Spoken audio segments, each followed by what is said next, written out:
Amen, amen. Amen. Alléluia. Nzambe azongi. Amen. Lelo bien-aimé dans le Seigneur, Nzambe alingi biso. Nzambe aza na projet de bonheur et non de malheur mpona biso. Nzambe abongisi biso ya motuya koleka mpo aza papa na biso. Abongisi biso bilei ya malamu oyo kosunga biso po tokola na kati ya marche na biso chrétienne. Aza papa azoveye likolo ya croissance na biso. Croissance na biso spirituelle, croissance na biso na domaine nyonso avi na biso, ye papa na biso azoveye likolo na ngo. Voilà pourquoi lelo tozoloba sujet moko très important, revenir au premier amour. Amen, amen. Amen. Revenir au premier amour. Zongela bolingo na yo ya ebandeli. Totangi na Apocalypse chapitre 2, verset 1 à 5. Apocalypse 2, 1 à 5. Apocalypse chapitre 2. Totelemi mpona motanga liloba na Nzambe. Komemi ya liloba na Nzambe. Apocalypse chapitre 2, verset 1 à 5. Il est écrit à l'ange de l'église de l'Éphèse, voici ce que dit celui qui tient les 7 étoiles dans sa main droite, celui qui marche au milieu de 7 chandeliers d'or. Je connais tes œuvres, ton travail, ta persévérance.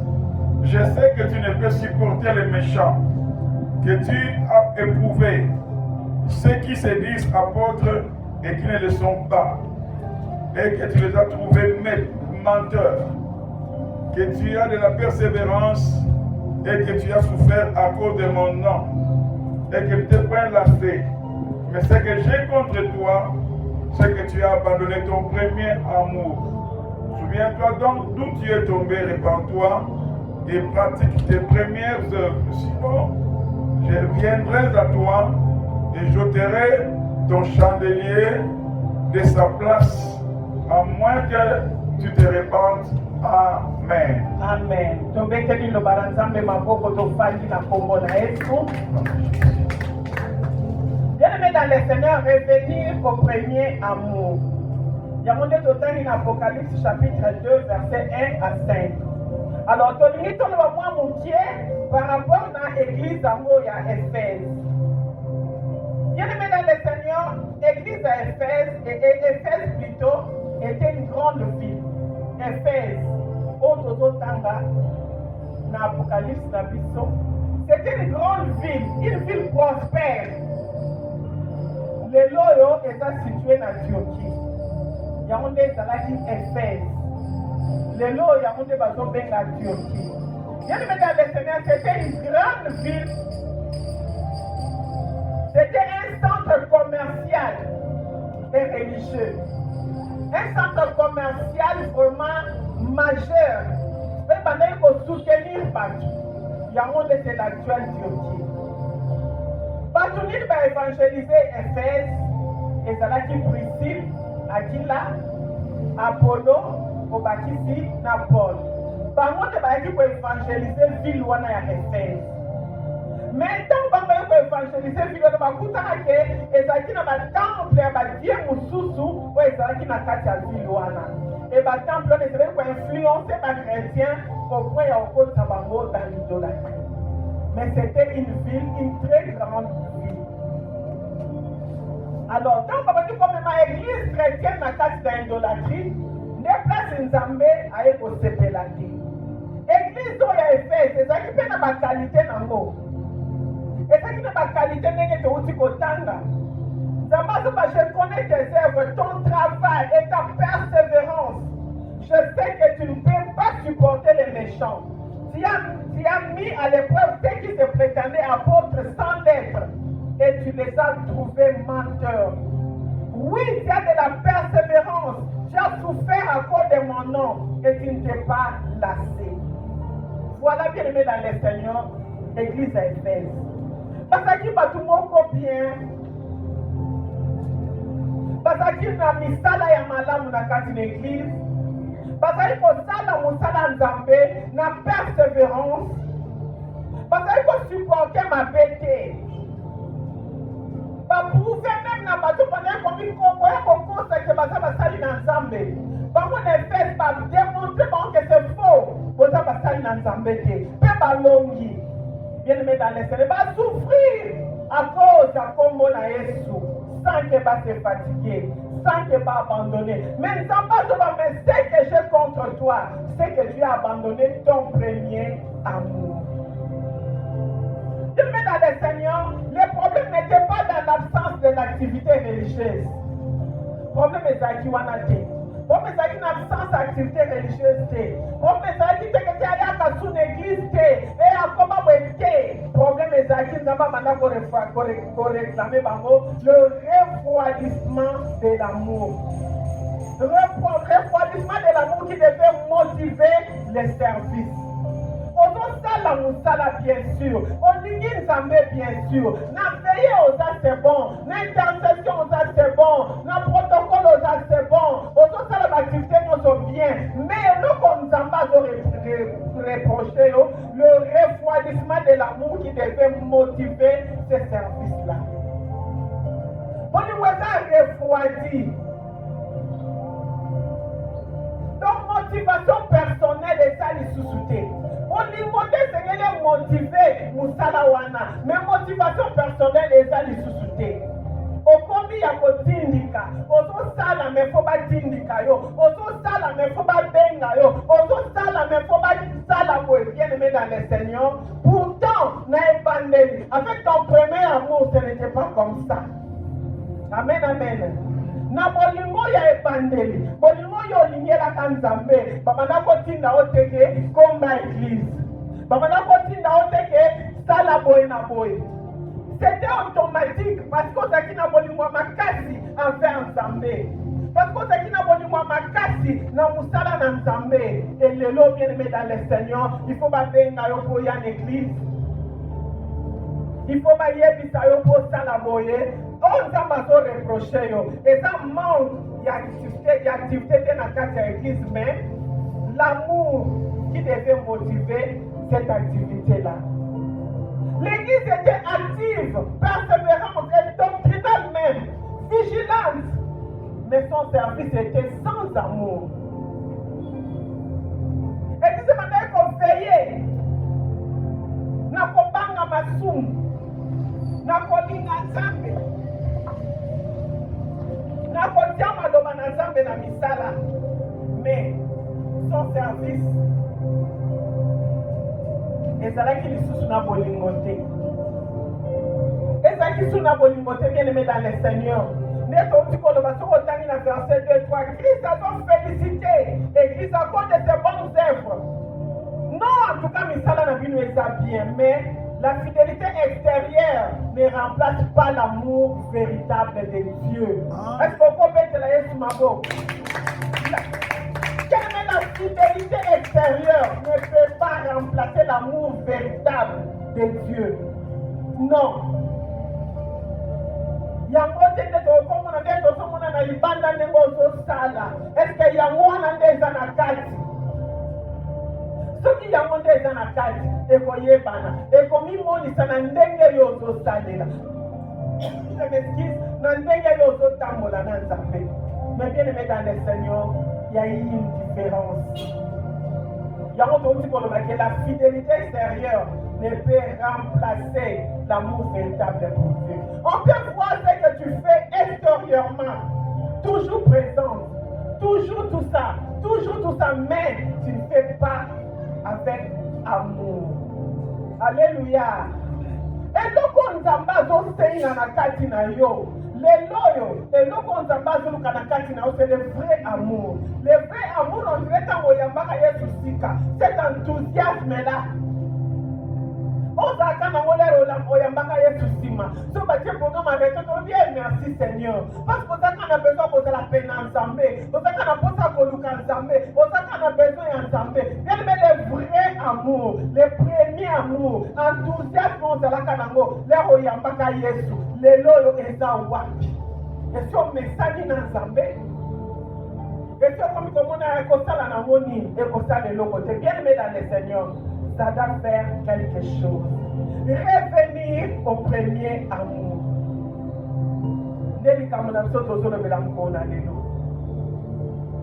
Vraiment, tu n'as plus le temps pour le Seigneur. On a trop occupé, on a trop fatigué, on a trop distrait, on a trop déçu. Na musala nzambe, na basali nzambe, na bana nzambe, on a tellement déçu. Na ba comportement yo moni na kati église. On pense oh yo yelaki, on komi désemparé na oh yo moni kati na bato yo kuti alors et puis si yo dégoût. Et puis si yo découragement. Okomi abattu. Mais là, comme on s'emballe senga yo kona lelo. Retourne à ton premier amour. Bien aimé, quand la première amour, c'est retrouver une relation sincère, fervente et prioritaire avec Jésus-Christ. Nous commençons à revenir au premier amour. C'est retrouver une relation sincère, une relation fervente et prioritaire. Aussi, nous avons fait cette première place dans le final avec Jésus, comme au début de la foi. Retrouver une relation sincère, une relation fervente, une relation prioritaire avec Jésus-Christ, comme au début de la foi. Dès au bandaka konimaka Yesu sika.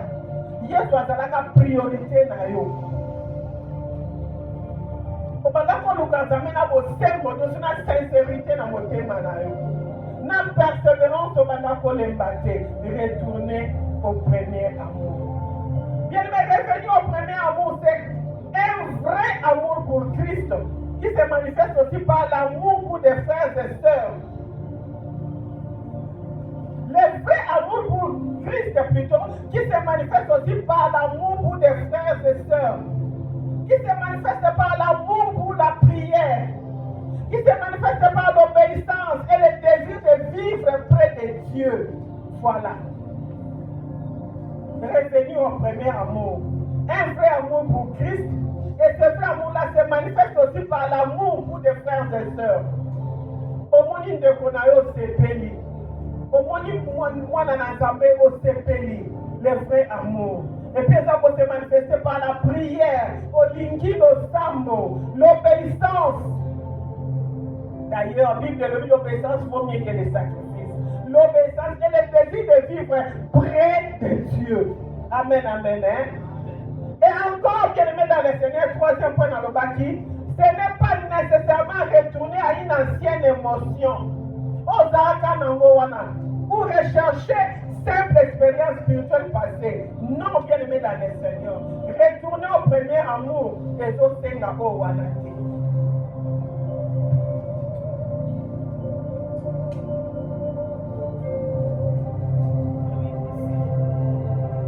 C'est revenir à une communion vivante avec Dieu. Retourner au premier amour. C'est revenir à une communion vivante avec Dieu. En plaçant Jésus-Christ au centre de la routine religieuse. Donc, priorité. Donc, placer Jésus-Christ vraiment au-dessus de la routine religieuse. Donc, placer Jésus-Christ au-dessus de la programme de la dès que le bagage n'est pas c'est la priorité de la biso. Ce qui est la priorité de la biso, Nzambe a besoin de vous. Amen, amen. Retrouver la priorité de Jésus-Christ et de la traduire en acte. Comme si il y a une priorité na yo, est-ce que kana kata motema na yo te? Est-ce que kana makanisi na yo te? Est-ce que kana na mais faut tout monde avoir ba acte. Ba acte ezo la que Yesu a sa priorité na yo. Et bien aimé dans le Seigneur, notre amour pour Dieu répond à son amour pour nous. Donc, faut tout le monde Nzambe pour la biso. Et donc répondre pour le monde biso pas Nzambe. Et donc répondre pour le monde Nzambe pour la biso. Jean chapitre 4 verset 19 à l'objet. Nous l'aimons parce qu'il nous a aimés le premier. Linga Nzambe, poyenda linga yo le premier. Makabozo sale zambalamu. Nemozo tambola na Nzambe ozo tambola bien. Nemozo sale na Nzambe ozo sala bien. Mais non Nzambe ozo senga yo eza retourner au premier amour. Bolingo ya ebandelo zalaka nango, nzambe asepelaka nango. Okomona ke même yo moko par rapport na relation na ona nzambe, etamboli no na nzambe ezalaka ndenge mosusu. Okomona ke parce qu'alingaka yo makasi, abanda kobombelo eloko te.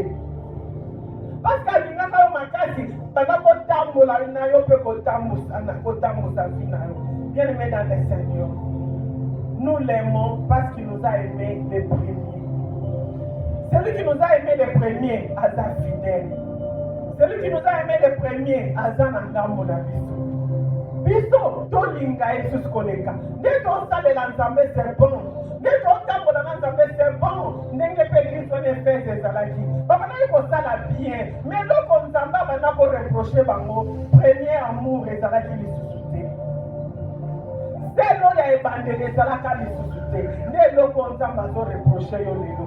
Ne lo comme ça, on va reprocher yo nanga lelo. C'est là que ça la cali on a abandonné. Otumana ni nakoka masolo a Yesu te foto chalitoy. Otumana ko ni mako sacrifier pongi ko sacrifier repopo na Yesu. Otumana ko tambo la traje na makolo na ke koluka Yesu. Otumana ko kipete ke na transporter na kei. Bolingo Yesu bana ko pela na motema na yo. Lelo bolingo wana bien-aimé dans le Seigneur ezawaji. Wapi bolingo bandai kopela na motema na yo wana. Dimanche bakoti ndote ke sokola au que l'église. Ça montait de sa main. Pourquoi? Parce que bolingo. Bolingo bandai kosala ke ozo zela te batuna yo. Okoya kite to okoya te. Bolingo bandai ko la muso 5 heures du matin. Bolingo bandai ko la muso tongo makasi. Et si okomaki bolingo na Yesu. Bien-aimé dans le Seigneur, bolingo wana eke wapi? Le premier amour ekei wapi? Bakomi kotindika ya kotindika. Bakomi kotuna ya kotuna. Bakomi kobenga ya kobenga. Me bolingo etambusaka yo makolo. Yango nde Nzambe azoluka. Bolingo elamusaka yo na butu. Yango nde Nzambe azoluka. Bolingo ekotaka ba prière sans que batinda yo. Yango nde Nzambe azoluka. Bolingo esalisaka ba sacrifice sans que batinda yo. Yango nde Yesu azoluka le premier amour. Bien-aimé dans le Seigneur, si je n'ai pas levé à revenir au premier amour. Premier amour, bien-aimé dans le Seigneur, on va sacrifier tout pour Dieu. Yango nde Nzambe azoluka lelo. Alors, mon église est faite, on est tellement bien. Mon homme non a bien, je connais tes œuvres, ton travail, ta persévérance. Je sais que tu ne supportes pas les méchants. Pour prouver même un faux docteur que Bazaya Mote, un faux apôtre, Babi, un menteur. Tu as de la persévérance, tu as souffert encore de mon nom et tu ne t'es pas lassé. Mais ce que j'ai contre toi, c'est que tu as abandonné ton premier amour. Dans un Apocalypse chapitre 2, versets 1 à 5. Ce que j'ai contre toi, c'est que tu as abandonné ton premier amour. Bien-aimé dans le Seigneur, Nzamba lingio, Nzamba lingio, Nzamba ponayo, Nzamba zo sepela na yo. Aza ne semona nyoto yo zo sala pour la gloire na ye. Mais le pas zo reprocher yo, le premier amour et ça les sous-souter. Oh zo sala mote na bolingo yo zalaka na mone bande. Soki na bolingo zalaka na mone bande, ndo zo sala plus. Soki na bolingo ye bande, ndo zo sala plus. Bolingo ya ebandeli wana obanda kite na uti koloba oyo obanda kosakrifie bapomi. Bolingo ya ebandeli oyo obanda otambola na makolo. Bolingo ya ebandeli oyo obanda kosakrifie tout. Bolingo ya ebandeli oyo obanda kolamusa te lamuka lelo dimanche. Tu te réveilles, ozolala nango ozolamuka nango 5 heures tu es prêt. Alléluia. Bolingo aleke wapi? Il faut tobanda kosola na maître. Esinga maman, bolingo ke ndoko sala musala nzambe, ke ndoko beta ngonga l'église, mukolo ngo na posta na yebisu RT. Mais vu que ozo lala nango, akandisi 5 heures, nzo bezala kina no soki 2 heures, 3 heures. et atelemi bongo abimi akei une église abeti ngonga bato bazoya te pongi ezo ya lamuki asutuka boye 5 heures bato bali koya finalement nayaki l'air mimba 2 heures 3 heures. Pourquoi bolingo bien aimé dans le Seigneur bolingo oyo ozalaka nango na ebandeli soki nalobi naluka nzambe naza na eloko ekoampeshe ngai te so nalobi na gene na prie naza na eloko ekoampeshe ngai te lelo bolingo wana ekei wapi nde eloko nzambe azotuna yo lelo wapi le premier amour bien aimé dans le Seigneur eloko nini ezorefroidir notre premier amour eloko nini erefroidir notre premier amour la vie de péché ntango oyambi yesu sika na mateya bateli yo na enthousiasme oye nango oabandone vie ya péché obandi kotika nyonso obandi komona lokola ezosepelisa nzambe te obandi deja kobwaka yango pembeni me ntango omeseni na nzambe okomisi nzambe camarade na yo tu commences à te comporter comme tu veux et automatiquement obandi kosala nini kose refroidi bien aimé nzambe azalaka papa nzambe akoko te amoninga te aza papa ekokanisa te ke kotambola na nzambe balakisaki yo avant lelo échange eza kaka ya mwana moko péché etikali kaka péché nde balakiselaka yo yango na ebande nde ndenge eza na lelo bien aimé dans le Seigneur la vie de péché ezorefroidir notre amour ezorefroidir notre premier amour bien aimé dans le Seigneur eloko mosusu oye koluka nzambe oye na ya yo sujet oye na ya yo problème déterminé koluka nzambe mais ntango okomi une église tu commences à te faire des amis tu commences à te faire des groupes et ntango bazotala biloko wana nyonso obandi ici c'est comme ça là-bas c'est comme ça et tu vois que tu as ces cacaboy et tu vois que tu as le bacaboy on l'envoie l'essentiel au côté de ma futilité. Alléluia. Quand on dit qui est essentiel au côté de ma futilité va dire qu'on refroidir yo et va dire qu'on tombe ça yo sima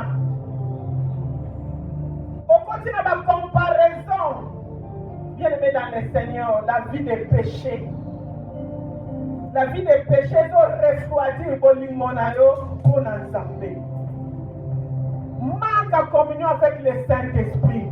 Et doit refroidir bolingo na nzambe. Amen, amen. Est-ce que vous comprenez là est ma peau? Bien aimé dans le Seigneur, manque à communion avec le Saint-Esprit. Dans mon sala busala nzambe wana. Quand on look at Nzambe wana, bien aimé dans le Seigneur, ndenge ozosala bien wana. Mais dans le Saint-Esprit domine yo sala boy, omoni ke nonga na sina yebi déjà. Naza déjà na expérience nango, na sala ka déjà boy, na sala ka déjà boy. Mais Saint-Esprit lingeli yo nzela wana te. Ndimo mosanto lingeli yo nzela mosusu. Bien aimé dans le Seigneur, manque à communion avec le Saint-Esprit. Et donc refroidir bolingono pona nzambe eza koéloigner yo malembe na nzambe mais lelo nzambe azosenga yo revenir au premier amour sala ye azala priorité na yo azala priorité ya makambo no nyonso parce que ye nde aza solution makambo nyonso ye nde akoyeba kooriente yo sans kotia na baerreur sans kotia na baconfusion. C'est la priorité à vie. Mais quand on dit yes, on tient la deuxième place. Première place, on va aller dans le donc 5 ans, on a utilisé on bien aimé. On tient nous amener à la deuxième place. Occupation, on va préoccupation, on est la première place. Bon, nous sommes à la refroidie. Amen, amen, amen.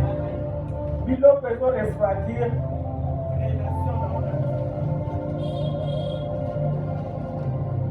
Refroidir, bien aimé dans le Seigneur, alléluia. Yango wana bien aimé dans le Seigneur, batangi sur Galates chapitre 3. Galates chapitre 3, versets 1 à 5.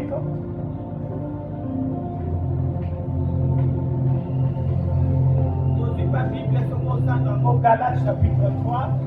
Galates chapitre 3.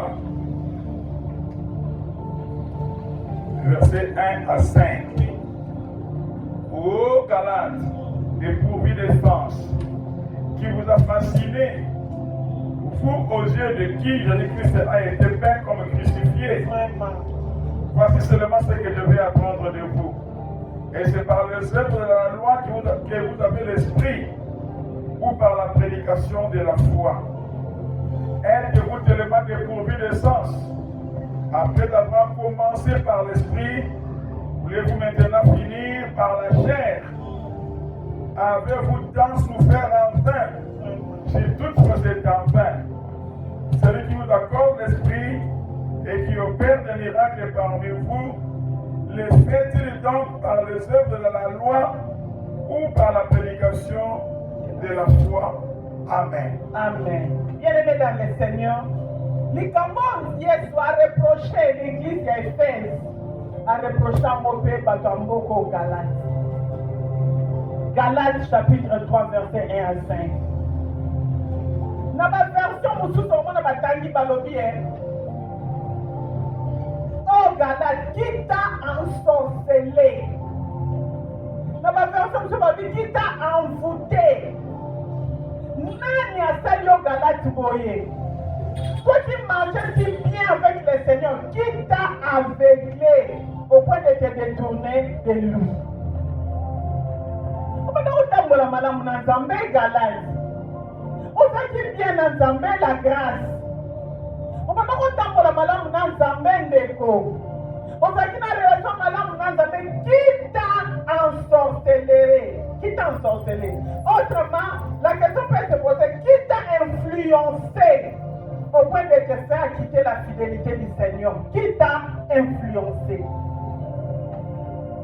Toi qui marchais si doucement avec le Seigneur, qui a volé ton regard au point d'égarer ton cœur? Qui a volé ton regard au point d'égarer ton cœur? Yo mtolingaki Nzambe malamu. Yo mtobanda kotambola na Nzambe avec amour. Yo mtobanda kotambola na fidélité ya Nzambe. Yo opesaki confiance nyonso epai na Nzambe. Qui a volé ton regard au point d'égarer ton cœur? Qui? Okomi kaka boye. On le voit l'essentiel au côté de ma futilité. Bien aimé, Paul Azolo n'a pas forcément un mauvais sort. Azolo me l'a dit que Galates va voir qu'il va avoir un mauvais sort, mais une influence trompeuse qui détourne quelqu'un de la vérité de l'évangile. Une influence trompeuse est détournée par nous de la vérité et l'évangile. Bien aimé Paul Azolo, babino batu bandaki na molimo ndeko yo bandaki na molimo bandaki na zelo bandaki kobata likolo. Pourquoi olinyo suka na nzoto bandaki na molimo na Nzambe ozalaki na esengo ya kotambola na esprit avec le Seigneur? Pourquoi olinyo finir na nzoto? Pourquoi tu veux finir avec les œuvres de la chair? Celui qui t'a appelé là, celui qui t'a appelé vivant, celui qui t'a appelé puissant, celui qui t'a appelé merveilleux, celui qui t'a appelé à ton côté. Toi qui marches avec le Seigneur, pourquoi as-tu laissé l'illusion troubler tes pas? Pourquoi? Reviens à la vérité, reviens à la lumière, reviens à ton premier amour, reviens. Alléluia, reviens. Yesu azana posta na yo. Yesu alingi yo. Yesu ya kufela unekulusu. Yesu ya sopa makila poyo bika. Yesu ya racheta lo musika. Reviens à ton premier amour. Reviens bien-aimé dans le Seigneur. Kotika te makambo ozomona vie ya péché, kotika te aveuglement, kotika te mauvaise influence, éloigné yo na Nzambe, kotika te mauvaise influence, esaliso musala na Nzambe, c'est comme si t'es bien-aimé dans le Seigneur. Reviens au premier amour. Kalisa zongela nzambe amona véritablement que ozosala mosala na ye que ozotambola nene avec le vrai amour ekozali pamboli makasi mpo na yo ezali pamboli makasi mpo na yo quelquefois bamama babanda koteya biso bazoloba soki obandi na mobali aza na eloko te obandi kosomba kiti obandi kosomba mesa obandi kosomba armoire obandi kosomba verre sani okobatela ngo koleka ya oyo okuti batondisa deja oyebi effort nango te oyebi motoki nango te oyebi epai obanda na nzambe oyebi epai nzambe azwila yo oyebi ndenge otambola na nzambe et pourquoi lelo bien aimé dans le Seigneur okomi refroidi. Ce n'est pas que Nzamba aboyi. Ce n'est pas que Nzamba doit reconnaître que nous sommes sales. Ce n'est pas que Nemo Fani wana Nzamba zo mona ote. Nzamba zo mono ayebi yo. Mais alingi kaka. Aldengi auti kolobawa. Reviens à la vérité. Reviens à la lumière. Reviens à ton premier amour. Qui t'a détourné de l'alliance de la vérité? Qui t'a détourné? Reviens bien aimé dans le Seigneur. Je t'appelle à revenir. Toi qui fus conduit par les mains du Seigneur. Toi qui as rompu ton élan. Qui a rompu ton élan? Je t'appelle à revenir, mon frère. Je t'appelle à revenir, mon frère. Toi qui fus conduit par la main du Seigneur. Qui a rompu ton élan? Qui? Nana rompre élan oyo ozalaki nango na Nzambe. Bien-aimé, sors de la confusion.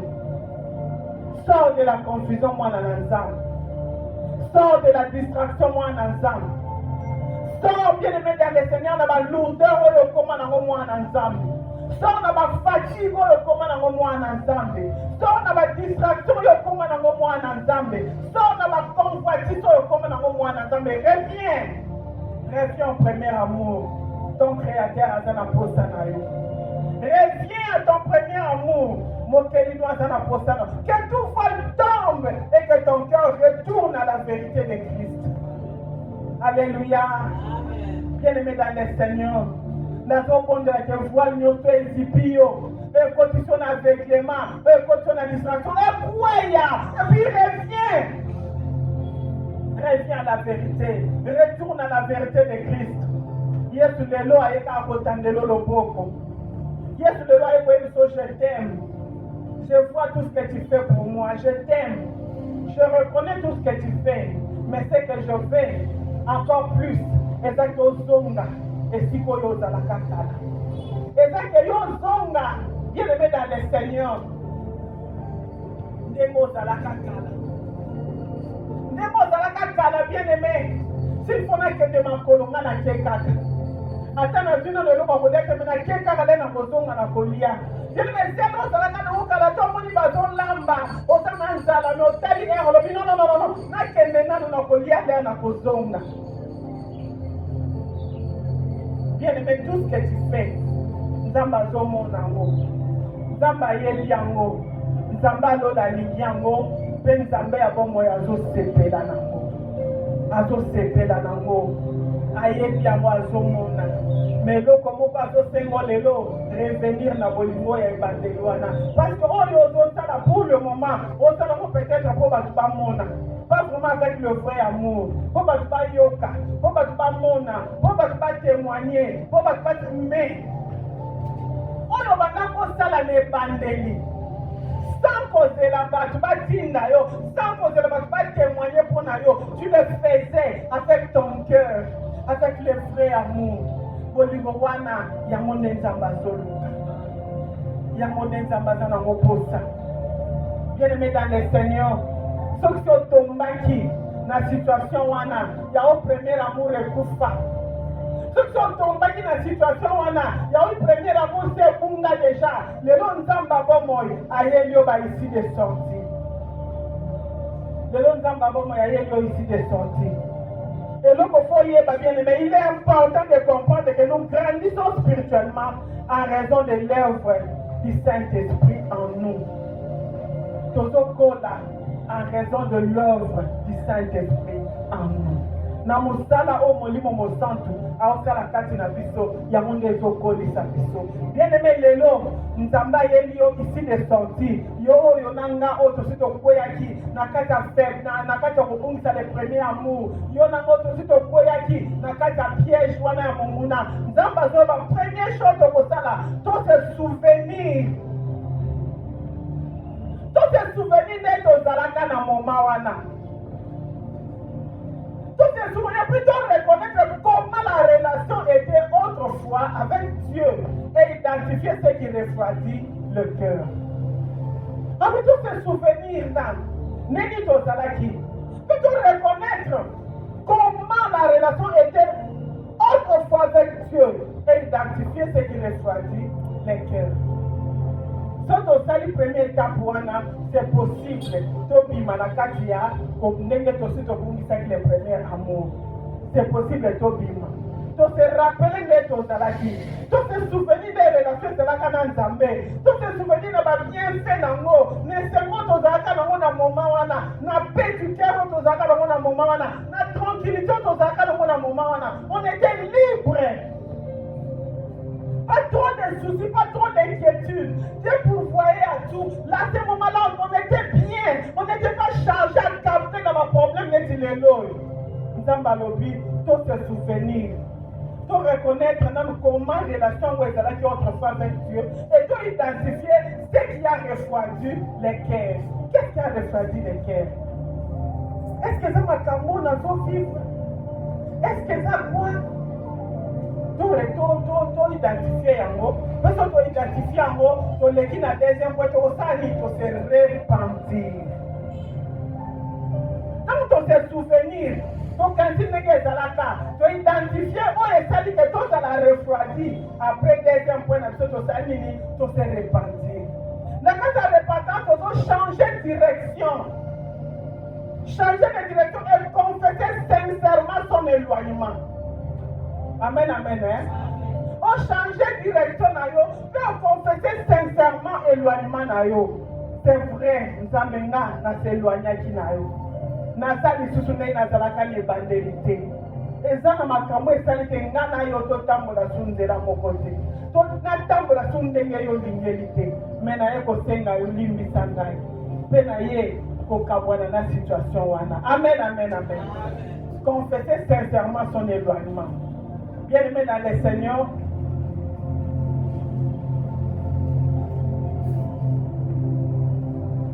pratiquez les premières œuvres. Pendant que vous pratiquez ma camo, pendant que vous allez bosso. Reprendre les actes qui découlaient naturellement de l'amour. Donc, directement, quand vous se repentir, on reprendre ma camo, pendant que vous allez avant. Oui, pendant que vous allez naturellement. Sans que ma kangela yo, sans que ma pousse, sans que ma tindika yo, on va nous zongela yango. Zongela ma première œuvre wana. Répondre les actes qui découlaient naturellement de l'amour. Nasima nango okena une prière sincère. On va dire qu'on s'allie une prière sincère liboso nzambe. Ozongeli la lecture de la parole de Dieu. Ozongeli la louange. Ozongeli obéissance. Ozongeli ba témoignage et amour du prochain. Alléluia.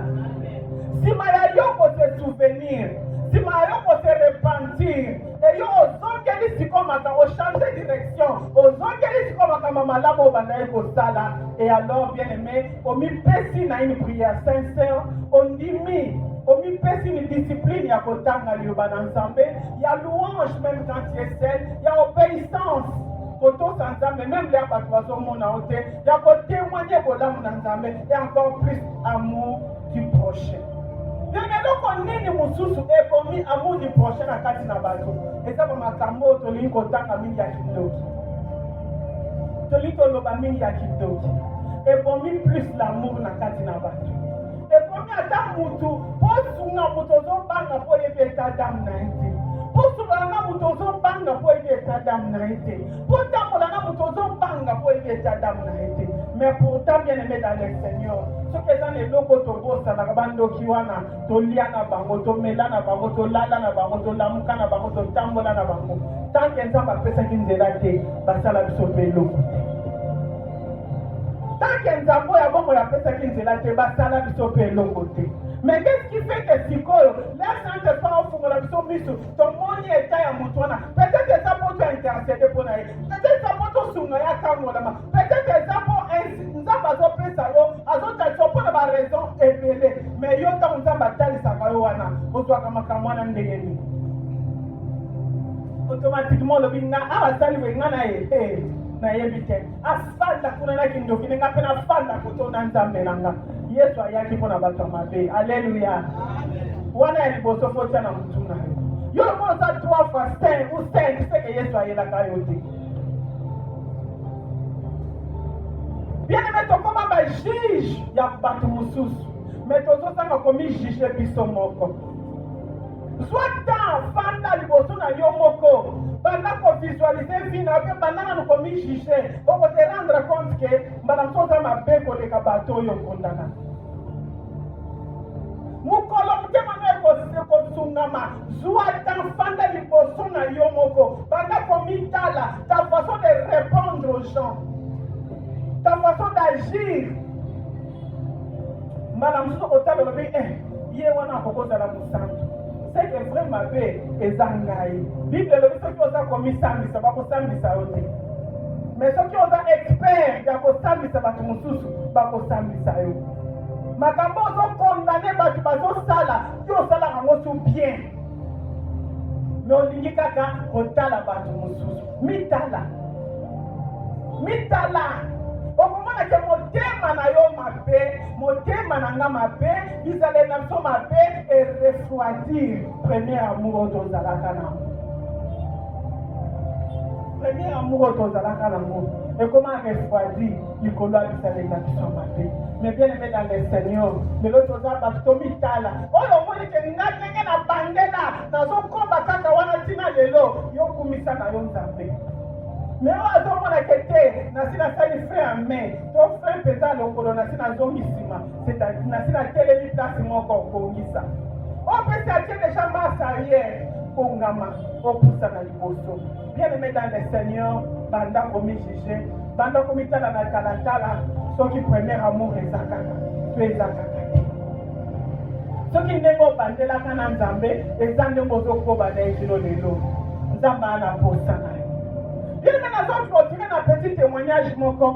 Pour nous tout le monde a kaka à Sandoki, à Samuté Mamabe, sur une appétit à bloquer là, sur une appétit à me foutre là. Bien aimé, quelque part, on doit diminuer mon salaire et plus. On doit diminuer mon gouya, il n'y a pas soyez sur mon arrêt de plus pour nous. Na bana ko sala moi commerce mon pas moutier. Na quoi Nasi na pesa témoignage on a dit fois. Na koya complètement. Na bano soma ka bilamba na ba pièce bilamba na zandu na zote. Na koma ka na ba 100 pièces. Mais bien aimé na uta na 100 pièces na koya na mabele piu. Et vous colorez na caisse zandu na caisse soma 3 pièces. Je dis bien 3 pièces. Au uta ki na 100 comme na 3. Et na 3 pièces wana na kei rapidement. Donc on peut pas que c'est l'amour. Rapidement dans ça, nous avons 3 pièces dans Zobima. Comme na Zobima na commerce, on a joué sa victoire. Na moni papa moko afanda na chaise roulante. Papa na senga na mbongote. Afanda ki likolo chaise na e atie mutu na ba je crois ba pédale sur qui a dit ya oya maboko na ba barutela ka vélo na ba. Papa na senga na mbongote na afanda apenya na moi. Mawe swinga na motema na bi Zambe sona zakina mbongo na pesi ya somba ta mai. Afandi suna moi boye. Posa na eksa no mwana moi to ni mena ereka ninga liboso zalaka sona zakina mbongo na pesi ya somba ta mai ya mela. Ikuna ukisa que soit le binanga oza na 100 francs na sac na rapport de monnaie. Na bi na 100 francs na jangwa bien aimé na fungoni na moni pe 100 francs. En dehors, il y a 500 francs dans le transport, dans mon 100 francs. Dans 100 francs, dans la zone, il y a un petit papa. papa ananingisi asukile sezwa osomba obiromela aisinga merci ya yanzamba pambola yo merci maman na pesi ye 100 francs asombi opir na nakei mais kini me dans le Seigneur mukolo wana nde mukolo commerce na ngai sengwana poto na kombi na butike bato banozela maputa wana me bato mosusu lisusu basi bafutaki bambongo baozela yango donc ce jour là nazongaka na zandu 3 fois na ye na 3 wana ekoki te nazwi mbongo ya bato nyonso bapesaki afan nao basombaki nazongi nango na zandu nasombi so biloko na ye nango esili nyonso na kongo liso nazonga na zandu 3 fois et na bandeli pour remonter encore bien aimé dans le Seigneur yo oyo monaka bato nyonso balokaka mpe kaka yo bato nyonso bamvutaka mpe kaka yo yebaka ozoboma olingo ya ebandeli oyo ozalaka nango koboma te le premier amour mbala mtuli pamboli na yo elevation na yo ezalaka na dongo na libéralité yo kamati yango obomi yango parce oyebi ke bakobloke yo wapi nzambe oyo osambela wapi makasi ya nzambe oyo ondimela bien aimé dans le Seigneur mbantu kote oyo obomela le premier amour wana nde kote lipamboli na yo efandela nde kote elevation na yo efandela mais yo bomi nyonso bien aimé dans le Seigneur koboma le premier amour non seulement ozo bebisa na nzambe non seulement ozo koseloigner na nzambe mais encore ozoboma mpe lipamboli na yo ozoboma mpe o nzambe atiaka na nzela na bien aimé dans le Seigneur tolingi tobondela nzambe tolingi tobondela nzambe bapesi biso 3 ici de sortie na baoyo nyonso tosi tolembaki na baoyo nyonso tosi tobungisa premier amour babi tose souvenir ndenge relation na biso ezalaka na nzambe e toidentifie cause oyo erefroidir mitema na biso et deuxième chose to se repentir to changer direction pe tobanda kopratiquer les premières œuvres et reprendre les actes qui découlaient naturellement de l'amour et troisième chose une prière sincère lecture en maloba na nzambe louange témoignage et amour du prochain. Je crois que Suki na amour du prochain pour la lelo. Tongo mimi tuna biso. Tobandi koloba na nzambe. Soki oza déjà pour garder premier amour na yo zoloba na nzambe merci. Ozoloba na molimo santo apeso makasi a tenir bon. Soki aussi obomaki premier amour na yo loba na nzambe Seigneur aide-moi. Tobondeli na kombo na Yesu. Tobondeli nzambe na kombo na Yesu.